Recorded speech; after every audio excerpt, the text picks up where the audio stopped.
Hi guys, this is Cricket with Mahan. I am Siddharth Mahan and this is Lords after third test which India just lost about an hour back. और बहुत ही एक बहुत ही चुभती हुई हार है ये. जरा सा we were so close, Jadeja played so well और उसके बाद हम लोग हार गए.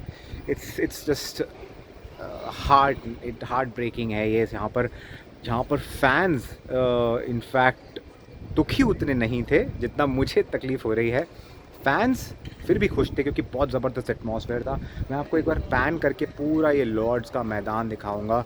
I am just on the sides of the boundary. यहाँ पर से जस्ट आगे जाके आप बाउंड्री लाइन देख रहे हैं. This is such a beautiful place to play cricket. अगर आपको यहाँ से अगर स्लोप देखिएगा इसका तो मुझे ज़रूर कमेंट्स में करना. जो लॉर्ड्स का फेमस स्लोप है दैट इज़ बिहाइंड मी, जो मैंने पहले भी बताया था. द फेमस बालकनी जो एक पीछे लॉन्ग रूम माना जाता है, कहा जाता है, जहाँ पर मेंबर्स ऑफ यहाँ के लॉर्ड्स के जो हैं वो बैठते हैं. काफ़ी सीनियर रिस्पेक्टेड जेंटलमैन हैं. But coming back to the match, कल का लास्ट का आधा घंटा और आज का आधा घंटा, that's the game changer. We had the game. It was India's game to actually lose. This is shouldn't go down so well with the Indian team. 15 दिन जो मैच के 3 टेस्ट मैचेस के हुए हैं, we've probably dominated 13 and a half or 14 of them. और फिर भी हम 2-1 behind हैं सीरीज़ में. Why? Because कुछ क्रंच सिचुएशंस में हम अंडर परफॉर्म कर गए. And that needs to be addressed by Gautam Gambhir, Shubman Gill, all the people in the team management. कि क्यों हो रहा है ऐसा. हम पिछले 11 टेस्ट मैचेस में से 8 हार चुके हैं. This is not an okay statistic. क्यों हार रहे हैं हम? कोई बहुत ख़राब टीम होती तो समझ में आता, ऐसा भी नहीं है. पहले कहा जा रहा था कि रोहित शर्मा और विराट कोहली शायद अच्छा परफॉर्म नहीं कर रहे हैं इसीलिए हार रहे हैं. अब आपको समझ में आ रहा होगा हमारे बॉलर्स बहुत अच्छा कर रहे हैं, हमारे बैट्समैन बहुत अच्छा कर रहे हैं, बट हम फिर भी हार रहे हैं. पिछला मैच हम जीते पर फर्स्ट और थर्ड टेस्ट मैच हम लोग अच्छा खेलने के बाद भी हार गए हैं. क्यों? क्योंकि कुछ क्रंच सिचुएशंस. इस मैच का टर्निंग पॉइंट था ऋषभ पंत का रन आउट होना. ऋषभ पंत फर्स्ट इनिंग्स में जैसे रन आउट हुए हैं, वो शुभमन गिल ने भी मेंशन किया है कि टर्निंग पॉइंट था हमारे लिए. बहुत अच्छी पार्टनरशिप चल रही थी उस टाइम केएल राहुल और ऋषभ पंत के बीच में. केएल राहुल 100 रन के करीब थे. पता नहीं क्या एक ईगरनेस थी कि फटाफट 100 रन बना लें. एक लैंडमार्क को लेके काफ़ी इंडिया में एक बात हुई है, इंडियन टीम के अंदर बात हुई है कि हम लैंडमार्क के लिए नहीं खेलना चाहते हैं, हम पर्सनल माइलस्टोन्स के लिए नहीं खेलना चाहते हैं. जब ऐसा नहीं है तो फिर इतनी एंग्जाइटी और इतना एक इम्पेशंस क्यों था 100 रीच करने का. एंड मुझे नहीं लगता है कि केएल राहुल से ज़्यादा ऋषभ पंत को था कि फटाफट केएल राहुल सेंचुरी बना लें. मैं just, this is the media box behind me, ये जो आप देख रहे हैं, वहाँ से मैं स्पेशली केएल राहुल की सेंचुरी का फाइनली आनंद उठाने के लिए, फ़ोटो लेने के लिए उनके लिए मैं नीचे आया था स्टैंड्स में. और मैं देख रहा था पिछले उससे 2 ओवर पहले हल्की सी बॉडी लैंग्वेज में एंग्जाइटी थी कि 100 कैसे हो जाए. नॉट जस्ट केएल राहुल की, ऋषभ पंत की भी, जो कि बहुत वियर्ड है. आपको एक 387 जो इंग्लैंड ने बनाए थे उससे काफ़ी आगे जाना था. आप देखिए, अगर हमने 50 रन की लीड ली होती तो ये मैच हम जीत चुके होते. आज हम सिर्फ 22-23 रन से हारे हैं, वो मैच हम जीत चुके होते. फर्स्ट इनिंग्स बहुत क्रूशल थी. ये मैंने बार बार अपने शो में भी बोला है, लाइव भी अगर आप देख रहे हैं वीडियोस तो उसमें मैं बोल रहा हूँ. फर्स्ट इनिंग्स अगर हम लोग 450 या इवन 40 रन की लीड भी ले जाते तो एक साइकोलॉजिकल एडवांटेज भी होता. प्लस अभी आपने देखा यही 30-40 रन, 50 रन कितने इंपॉर्टेंट थे, कितने महत्वपूर्ण हो गए.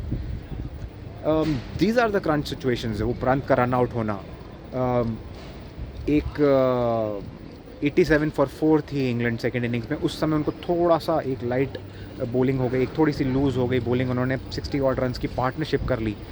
ये जो मूवमेंट्स हैं इनको अगर कैप्चर कर लेगी इंडिया तो आप देखेंगे यही जो सडन लॉस परसेंटेज जो इतनी बड़ी है वो चेंज हो जाएगी इन विन परसेंटेज में भी. टीम बहुत अच्छी है, हमारी टीम में कोई परेशानी नहीं है. हमने पिछला मैच बुमराह के बिना भी जीता था और शायद नेक्स्ट मैच जो हम खेलेंगे उसमें बुमराह नहीं खेलेंगे. बुमराह का पहले ही बोला जा चुका है कि सिर्फ 3 मैच खेलेंगे. तो हो सकता है वो मैनचेस्टर में नहीं खेलें, वो ओवल में वापस लंदन में ही खेलेंगे लास्ट मैच. टीम में कोई प्रॉब्लम नहीं है, आपके बैट्समैन फॉर्म में है, आपके बॉलर बहुत अच्छा कर रहे हैं। पिछले मैच में आकाशदीप और सिराज ने इतनी अच्छी बॉलिंग करी, इस बार वाशिंगटन सुंदर, बुमराह और सेकंड इनिंग्स में तो सभी ने बहुत अच्छी बॉलिंग करी है। उसके बावजूद हम हार रहे हैं, क्यों? क्योंकि वही बात, कुछ मूवमेंट्स जो हैं वो हमने मिस कर दिए हैं। और वही सेम चीज़ आप इंग्लैंड की तरफ से देखेंगे, आप बेन स्टोक्स को देखिए, 9 ओवर 10 ओवर वो लगे हुए हैं, लगातार ऑन द ट्रॉट बॉलिंग कर रहे हैं। उनको समझ में आ रहा है कि ये इंपॉर्टेंट सिचुएशन है, इसको कैप्चर करना है, इसको जीत लेना है, तो आप मैच जीत जाएंगे, और वही हुआ। But hard luck for India and well done by English team, क्योंकि कल काफ़ी कम चांसेस लग रहे थे जब वो 193 पे ऑल आउट हो 192 पे ऑल आउट हो गए, 193 का टारगेट दिया। आपको मैं बताऊं, 7 साल पहले 2018 में सिमिलर स्कोर लाइन रही थी, एक बर्मिंघम में जो टेस्ट हुआ था India versus England. India 30 run से हारी थी तब। विराट कोहली ने लास्ट इनिंग्स में 51 रन बनाए थे। हम लोग यही ऐसे ही लड़खड़ाते हुए टोटल की तरफ चल रहे थे। विराट कोहली लास्ट तक बैटिंग कर रहे थे और सडनली जैसे ही वो आउट हुए, वो दो एक विकेट फटाफट गिर गए and we lost about with 30 odd run के मार्जिन से। सिमिलर स्कोर लाइन रही है। फर्स्ट इनिंग्स में करीब उस समय स्कोर बराबर थे, यहाँ तो लेवल ही हो गए, बिल्कुल एग्जैक्ट ही थे। बट एक सिमिलर पैटर्न था और ये इंडिया को सीखना चाहिए। फोर्थ इनिंग्स हम लोग डोमिनेट नहीं कर रहे हैं, बैटिंग में हम लोग कहीं प्रेशर में आ रहे हैं। वो इंपॉर्टेंट मोमेंट्स में हम लोग ये नहीं कर रहे हैं कि थोड़ी देर हम लोग आराम से खेल लें बैट्समैन या हमारे बॉलर्स एग्जैक्ट सेम लाइंथ पे बॉलिंग करते चले जाएं rather than being ultra aggressive in those moments. ये कुछ चीज़ें आगे पीछे रही हैं which has resulted in this loss and it feels painful. मैं यहाँ पर कवर कर रहा हूँ, इतना क्लोज हूँ। I can also see the pain in players is eyes. सब लोग प्लेयर्स को थोड़ा सा क्रिटिसाइज़ करते हैं, प्लेयर्स खुद बहुत तकलीफ़ में हैं। आई डू होप मैनचेस्टर में जब हम बात करें after the match, it is a 2-2 score line. It's a fantastic series, advertisement for test cricket at the top level. यहाँ गज़ब एटमॉस्फेयर था आज, सभी फैंस यहाँ पर एक एक रन के लिए चीयर कर रहे थे। लास्ट में बुमराह और सिराज के डिफेंस के लिए चीयर करा जा रहा था। मैं उतर के नीचे गया था, जस्ट 2 मिनट के लिए 3 मिनट के लिए चीयर हो रहा था। ऐसा लग रहा था कि इंडिया का विकेट गिर गया है, क्योंकि इंग्लैंड में है, हम लॉर्ड्स पे हैं, चीयर हो रहा है, शोर हो रहा है, तो ऐसा ही लगता है कि इंग्लैंड के फैंस सेलिब्रेट कर रहे होंगे, पर ऐसा नहीं था। सिंगल लेना जडेजा का, सिराज का सिंगल लेना, डिफेंस कर लेना, ओवर निकाल देना, वो भी इतना लाउडली चीयर करा जा रहा था। बहुत सपोर्ट है इंडिया को इंग्लैंड में और ये टीम को भुनाना चाहिए। खैर, मैच की हम बात करते रहेंगे। It is a beautiful evening in England, it is breezy, it is very nice, it's nice summer in the sense काफ़ी इंटेंस हो जाता है कई बार, काफ़ी गर्मी है, बट ऐसे दिन भी आते हैं जब pleasant weather है and beautiful. You see the combination of green and that blue and then of course lords behind you. What else would you need? So I mean, if you've not subscribed, this will keep coming to you all throughout this series. Do comment, share with people and like.